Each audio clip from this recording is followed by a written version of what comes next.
Ngasi fonkiba tongan-tonganba pausesing amade social media dagi lokhatjaba pausinggi update pizeri hanbada maruiba pau. Barma gi border da maitai apunba yawol lanmiga junta army ga apunba combined team na PDF sing takhairakre. Kuki militant sing na happy kraba nagagi pastor innocent villager sing bu ikai khumnaba utpo oina ngarang June gi tarik 12 da Nongmei Part 5 Naga Village under None District da Maira Rally amade candle light than bagi thauram pangthokre. Naga taruk hat khibagi matangda maitai naga gi mifam pangthokre. Civil society organization kunga mangana su handok hanaba demand tawminaba haina yanakre. Je Minister Kemsan Yorakre MLA Singh Unakre ngasi nong manini asigi manungda ministry expansion tawgani haibagi thajabadi leitre. Nagami sam taruki asumba wail phanghalu haiduna UNC na demand taruk yawba Cherol ama Union Home Minister da Pisinkhre. Nagana Kuki gi mathakta chatharakpa economic blockade ki saitheng oina Kangpokpi da petrol liter da lupa 450 LPG cylinder da lupa 5,000 yokre. Kuki kulai paiba singna misamiam da chatharagliba mihat mipun ase khangba ngambagi sang hele haina CLK na phongdorakre. Kuki militant sing lengang na yuwakhatuna leire haina Jitendra Ningomba na phongdorakre. Manipur maseta na ba syllabus te kaidawnung da maipak pangamloy haina MLA Dipu Gangmei na phongdokre. Hauzik pau sandona pizeri.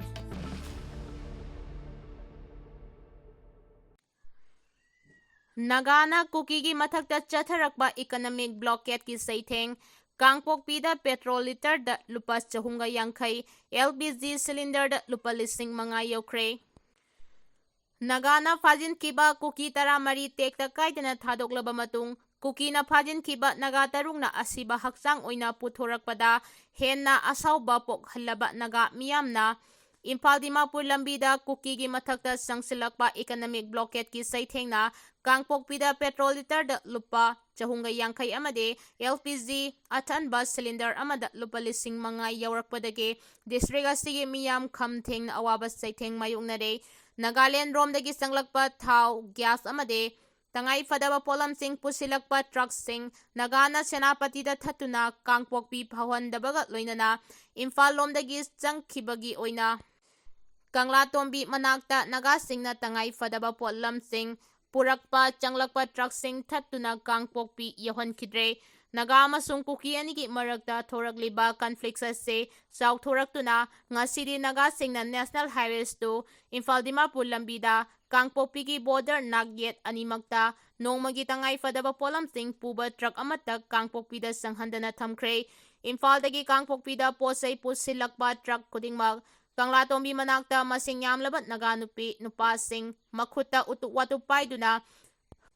arakba gari kudingma Kangpokpi sanghandabagi akanba kongjang sangsile kongjang sangsinba singna Kangpokpi stop haina lauduna truck sing thatlaga Kangpokpi da sanghankidre. Chamanaba thawong asimak Nagaland lomdagi tangai fadaba polam sing pusilakpa truck kudingmak Senapati da Naga nupa thattuna Kangpokpi da sanghankidre.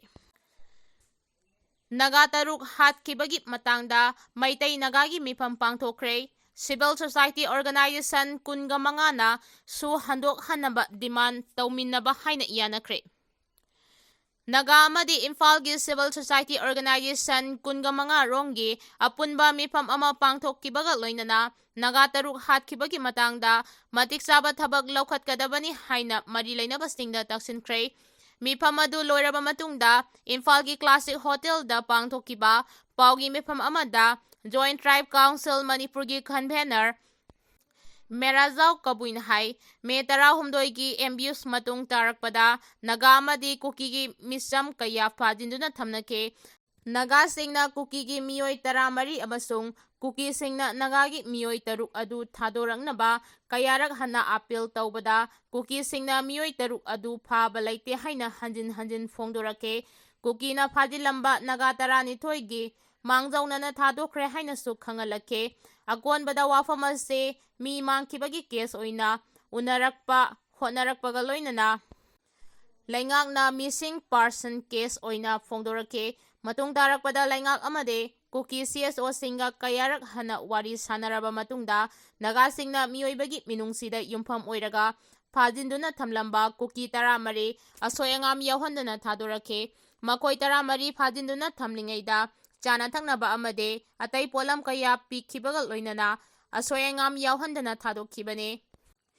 adubu Kuki singnadi nagagi miyoi taruk adu thawai yaudraba hakchang oina sinarake Thawdok aduna naga singbu hainingai leitana ningba kaihalle haina paladuna mahakna hai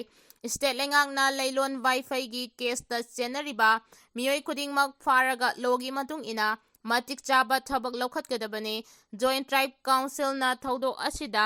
chennai haina maral chiriba leilon wifi village ke manipur police ki personnel oina leiba thangbilian wifi amasung Kuki national front pigi cadre kayamarum yaure Merazau kabuina makatan hai laingakna thuba matamda Kuki militant group singa khudek binariba suspension of operations to agreement abrogate tawgadabane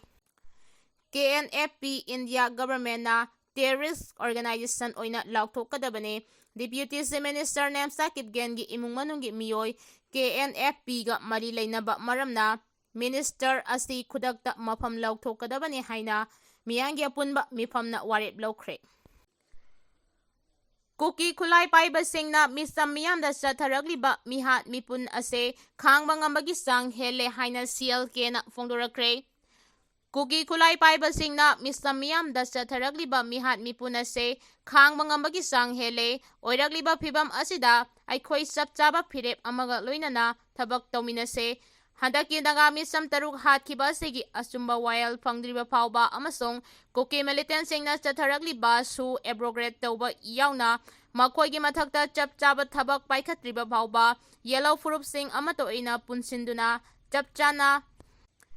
khongpham chetna thabak tawminasi haina CLK na thadorakpa cherol amana haidi cherol asina makhata na hairibana chahi asigi me 12 da Kuki khulai paiba singna Kangpokpi district ki manungchana leiriba lailon baifai dagi fajin khiba naga misam 12 yi manungda miyoi 12 thaduraklaga misam taruk adumak phajinduna thamkhraba matung makoibu miyoibagi minungsi maset amata yaudana amasong miyoiba amagi human dignity su ikai khumnaba amata utana tamthina hatuna juntarada asib haksang oina phangkhiba thawdok ase CLK na akan mamongda yaningde loinana miyoiba amagi lisati wangmada mibu mihathina hatkiba thawdok asina masida January ba Kuki puruki miyoi singase Chahing chaba saga pangkhak oire asigumba mihat aste Englishing aniga taretta moredasu Kuki militant group amana mitai puruki miyoi mangadasu mihathina hatkiba thawdok leikrabane maramaduna asigumba tamthiraba makhalgi mihat ase Kuki puruki marakta hainabi listat ama oirakle haina phongdoki Handaki naga misam taruk tamthina hatkiba sigi matangda CLK na thamjaningba wafamde misam sing adu Fajin kibaga kudaktagi hauna akan mamongda combing operation chathaduna Fajin kiba miyoi sing rescue operation tawduna hingna kalambagi mahuta Kuki khulai paiba singna tawningba tawbada free thaduna leiraga haudingna misam taruk sina fanglaba matungda mihatpa sing lemna tharoi mihatpa sing fagani amasung thawdok ase condemn tawi haina laingaki maikeidagi phongdorakpa ase laingaki matam sangna chathaduna laklaba Manipur miyambu apangba siba amasung laingaki pangdaba thawong amade laingaklongi asoiba adu kupsinaba honarakpa thawong amani haina su phongdokhi Manipur maset tanaba siliba ase kaidawnungda mai pakpa ngamloi haina MLA Dipu Gangmaina phongdorakre miyoi kharana Manipurbu maset tanaba siliba ase kaidawnungda mai pakpa ngamloi aranba tawriba sing ase India lengak Home Ministry amade Manipur lengak na logi matung ina cherak piba changi haina nungba kendragi MLA su oiriba Health Areas Committee HSCG Chairman Dipu Gangmaina phongdorakre Babupurada laiba MLA asigi official quarter da ngarang pangthokkiba thoram aduda MLA di Gangmaina makha taraduna hai Manipurda lairiba miyoi kanglup ayamba ingsikna leiba pangba miyoi ni hele Pendaba amadi nungaitaba leiba haibasi mahausani adubo khuta khulai paiduna misam hatpa tabada nungaitaba crime kaya state asida taurakpa asi laibak thibane. Crime tawbagi mahutta phaminaduna wari sanaraga waroisin purakpana achumba khongthang oigani haiki. Kuki militant sing laingangna yokhatuna leire haina Jitendra na phongdorakre. Kuki militant sing laingak asina yokhatuna leire yelhomi singda landarakliba kuki khulai paipasing thingbagi mahuta yellow furuk kanaba hotnajariba miyoi singda onsinduna chabana laingak asigi mathau oire haina campaign for just and fair delimitation gi convener Jitendra Ningombamna phongdorakre. Myanmar amadi atopa leibak singdagi sangsilakliba Kuki refugee yauna mitop singna lamdam asida pirakliba saithengi matangda maitai amasung naga furuki miyangi oiba mifam ama ngarang Kaksing district ki Pangal tabida leiba ima panthoibi laibungda pangthokhiba miyangi mifanga mari leinana phongdokkibane. Campaign for Just and Fair Delimitation JFD amade Native People's Committee Manipur NPCM gi lamting makhada Western Valley Area Western Chandel Foothill Tribal Organization SDSC Semdo SWYC Youth Pangal Tabi Maira Paibi Pangal Tabi All Maira Paibi Kaksing District na sinduna pangthokhiba mifam aduda maikay adongi sing amasung tampaki miyoi lising ani henbana sarugyaki. Loinana sing amasung tampaki lusing ba kontrarom na state asigi oiriba isu sing asigi matangda wari sanaki. Nagamisam taruki asumba wayel panghalu haiduna UNC na demand taruk yauba Cherol ama Union Home Minister da Pisinkhre. KNFP amasung lailon bai fai Kuki kulna mihathina hatok pikraba nagagi misam taruk aduge achumba wayel panghalu haina tongan ba demand taruk yauba Cherol ama United Naga Council UNC na Union Home Minister da Pisinkhre UNC ki President NG Lorho amasung General Secretary Barayok Chachang na kudek piduna Senapati District ki Deputy Commissioner ki khuthang da Pisinkhiba Cherol adudahay Naga Village Guard sing na phajinduna thamlamba Kuki taramari tha sigi mapanda thadokhraba matungda thangnaba numita phajinkhiba naga misam taruk adu phibam chadana thawai yaudraba hakchang sing oina phangba ngamkhibane. Thaudo asina maram oiraga imung manung amasong naga miyamda chawna awaba ama oihale oiragliba phibam asida miyamna lengakta thamlamba thajaba adu mangsinglakpagi phibamda lakle. Thaudo ase naga miyamgi identity amade security da singnarakpani haina lauroidabagi maram leite Kuki singna chatharakliba thawong asi yenglaga nagagi misam taruk hatkhiba adugi asumba wayel phangdriba phawba laikhidraba singi haksang laudaba haina warepnare. UNC na Government of India da tongan ba demand kaya tale demand sing adude Kuki khulai paiba group singa chathariba suspension of operations su abrogate tawgadabane nagagi misam taranipan phaba amade misam taruk hatpada chenaba KNFP ki personnel sing phaduna matik saba chairak pigadabane numit adumaktada jawjang tekta Wilson thanga chiru hatpada chenaba KNFP ki personnel sing khudakta phagadabane Nagami sam taranipan phabada chenaba lailon bai fai khulgi nupi sing amade khulasigi sep lalboy bai fai khudakta phagadabane case asida senariba Manipur police ki personnel Thangilian